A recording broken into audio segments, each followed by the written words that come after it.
네, 여기 모인 저희는 한 가지의 공통점이 있습니다. 바로 마지막이라는 것인데요. 저희 모두는 2024년의 마지막 주일을 보내고 있습니다. 은퇴자 여러분들은 어떻습니까? 교회의 영광스러웠던 그 직분자로서의 일들을 이제 끝마치게 됩니다. 또 교회학교의 수료자들은 어떻습니까? 각자 다녔던 그 교육부서의 마지막을 맞이하였습니다. 그래서 저는 오늘 이 본문을 선택하게 되었습니다. 오늘 본문은 바울이 자신의 인생을 회고하며 고백하는 장면이라 할 수 있습니다. 마치 바울이 자신의 은퇴식에서 마지막으로 이러한 고백을 내어놓고 있는 것과 같은 것이죠. 그래서 오늘은 이러한 바울의 마지막 고백 속에 담긴 은혜를 나누고자 합니다. 그래서 마지막을 맞이하는 우리도 바울과 같은 이러한 고백을 할 수 있기를 바랍니다. 바울은 자신의 인생을 오늘 본문을 통해 이 세 가지 동사로 요약하여 표현하는데요. 7절을 한번 보십시오. 7절에 세 가지의 동사가 나타납니다. 첫째로 선한 싸움을 싸웠다는 동사이고요. 둘째로 달려갈 길을 마쳤다라고 하는 이 동사입니다. 그리고 셋째로 믿음을 지켰다라고 하는 동사입니다. 첫째로 바울이 자신의 인생을 무엇이라 요약합니까? 나의 인생은 선한 싸움이었다, 이렇게 고백하죠. 왜 바울은 자신의 인생을 이러한 싸움이었다라고 고백하고 있는 걸까요? 선한 싸움이라고 하는 이 표현은 바꿔 말하면 선을 행하는 싸움을 의미합니다. 그러면 이것은 누구와 싸운 싸움입니까? 바로 죄와의 싸움입니다.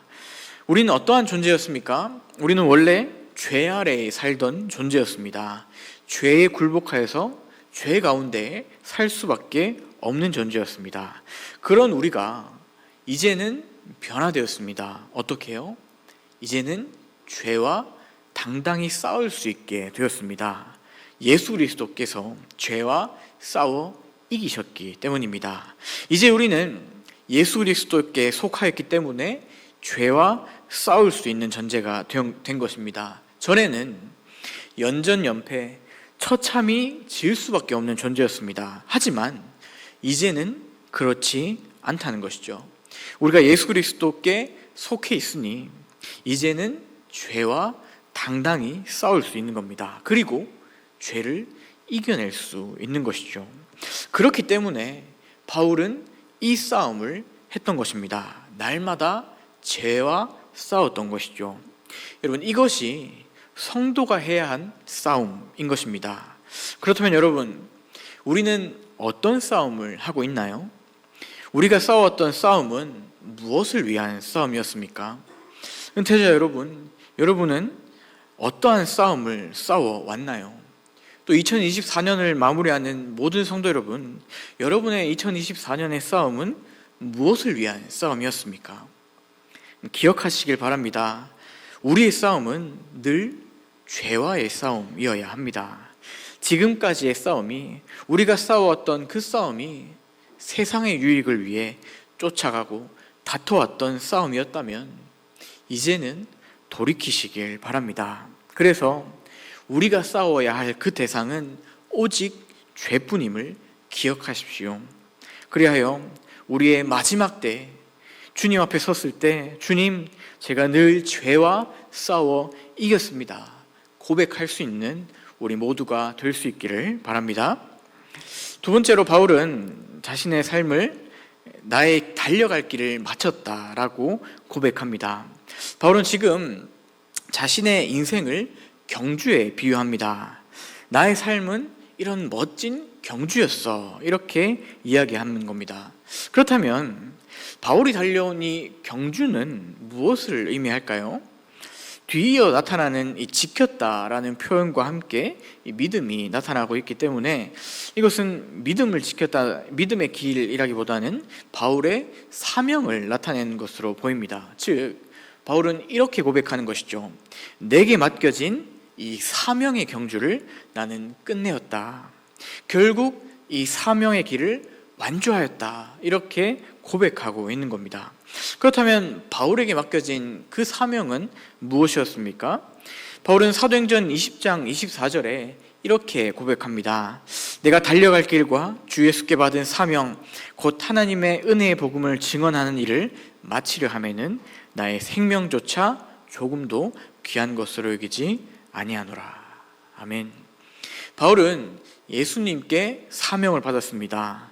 그분의 복음을 증언하는 사명이었죠.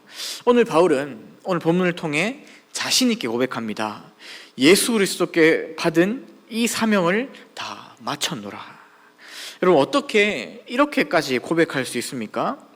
바울은 정말 이 사명을 위해 목숨까지 내어놓았기 때문입니다. 디모데 후서는 바울이 가장 마지막 죽음을 앞둔 시점에 기록한 편지였습니다. 그렇기 때문에 바울은 자신 있게 고백할 수 있었던 것이죠. 내가 정말 이 목숨 다 바쳐 이 사명의 경주를 마쳤다, 이 사명을 감당했다라고 말입니다. 여러분, 그렇다면 여러분은 어떠한 경주를 하고 있으십니까? 예수 그리스도께서 여러분에게 맡기신 그 경주는 무엇입니까?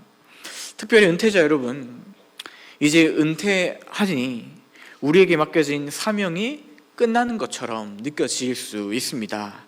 하지만 우리의 경주는 여전히 끝마치지 않았다는 것을 기억하시길 바랍니다. 경주라는 것은 무엇입니까? 경주는 결승점을 지나야 끝나는 것입니다. 결승점을 앞두고 1m라도 남기고 그만두게 되면 어떻습니까? 그것은 경기를 마친 것이 아닙니다. 우리에게는 여전히 달려가야 할 그 길이 남아있음을 기억하시길 바랍니다. 그래서 그 결승점을 향해 달려가시길 바랍니다. 그렇다면 그 결승점은 무엇입니까? 우리의 결승점은 우리를 기다리시는 예수 그리스도이십니다. 그러니 성도 여러분, 우리의 결승점 되시는 예수 그리스도, 그분을 향해 날마다 달려가시길 바랍니다. 그래서 결국 우리의 결승점에 서 계시는 그 주님을 만나는 그날, 주님께서 맡기셨던 그 사명, 그 경주를 제가 마침내 끝내었습니다, 이렇게 고백할 수 있는 우리 모두가 될 수 있기를 바랍니다. 마지막 세 번째로 바울은 자신이 믿음을 지켰다라고 고백합니다. 그런데 여러분, 어찌 보면 이 고백은 당연한 고백이 아닌가라는 생각이 들 수 있습니다. 우리의 믿음은 어떻습니까? 우리는 예수 그리스도를 믿어 구원받았습니다. 이 믿음은 무엇입니까? 하나님께서 우리에게 은혜로 베풀어 주신 것이죠. 그러니 이 믿음은 결코 없어질 수 없습니다. 우리는 반드시 믿음을 지킵니다. 그러면 바울은 지금 너무 쉽고 당연한 것을 고백하고 있는 게 아닐까요? 그런데 여러분, 우리의 인생을 한번 생각해 보면 이것이 그렇게 쉬운 일이 아니라는 것을 알 수 있죠. 고난이 찾아올 때, 여러분에게 고통이 찾아올 때 가장 먼저 버리게 되는 게 무엇입니까? 여러분, 믿음이지 않습니까? 어려운 일이 생겼을 때 우리는 가장 먼저 내 생각과 내 힘, 내 뜻대로 무엇인가를 해보려 합니다. 그리고는 실패하고 또 실패하고 실패하여 결국 완전히 망가진 채로 하나님께 나아갑니다. 그리고 간구하곤 하죠. 여러분, 이것이 우리의 인생이 아닙니까?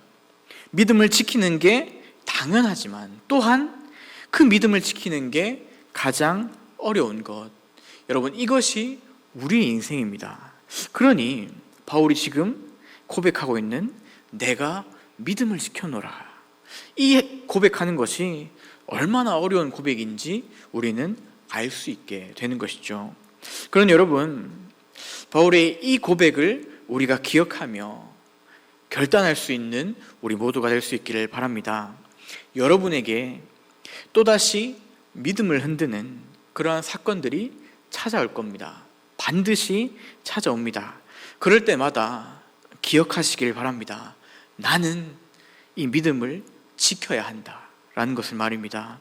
믿음을 버리게 만드는, 믿음을 버릴 수밖에 없이 만드는 그러한 상황이 여러분에게 찾아오더라도 여러분 믿음을 지키시길 바랍니다. 그래서 이 믿음으로 오직 하나님만을 붙들겠습니다, 이 고백을 할 수 있는 여러분 되시길 바랍니다. 그래서 우리의 인생이 끝마쳤을 때 주님, 제가 흔들리고 깨어져 부서져도 결국 믿음을 지켰습니다, 이렇게 고백할 수 있는 우리 모두가 될 수 있기를 바랍니다. 한 가지만 더 살펴보고 말씀을 마치고자 합니다.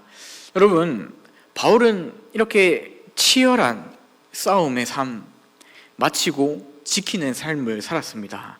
그러면 도대체 어떻게 이런 삶을 살 수 있었단 말인 걸까요? 바울에게 무엇이 있었기 때문입니까?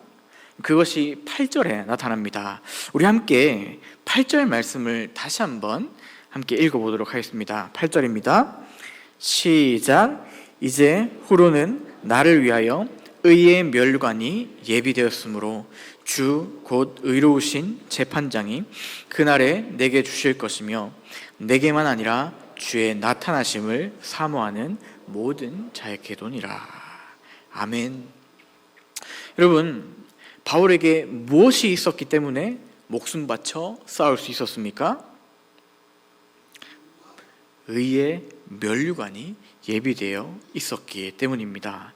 이것이 확실히 있었기 때문에 바울은 흔들리지 않고 싸우고 달리고 또한 지킬 수 있었던 겁니다. 그렇다면 여러분, 이것이 왜 확실히 예비되어 있는 걸까요?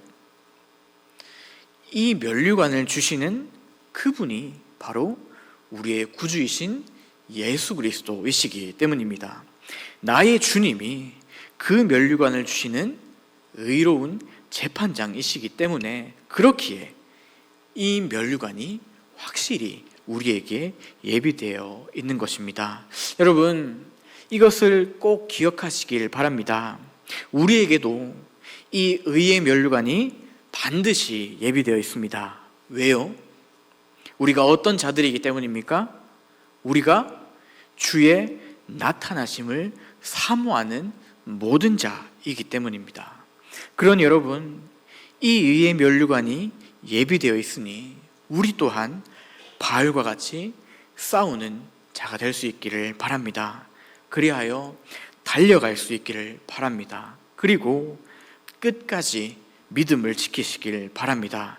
그래서 마침내 주님을 뵙게 되는 그날 바울과 같이 주님께 고백하며 의의 면류관을 얻을 수 있는 우리 모두가 될 수 있기를 간절히 바랍니다.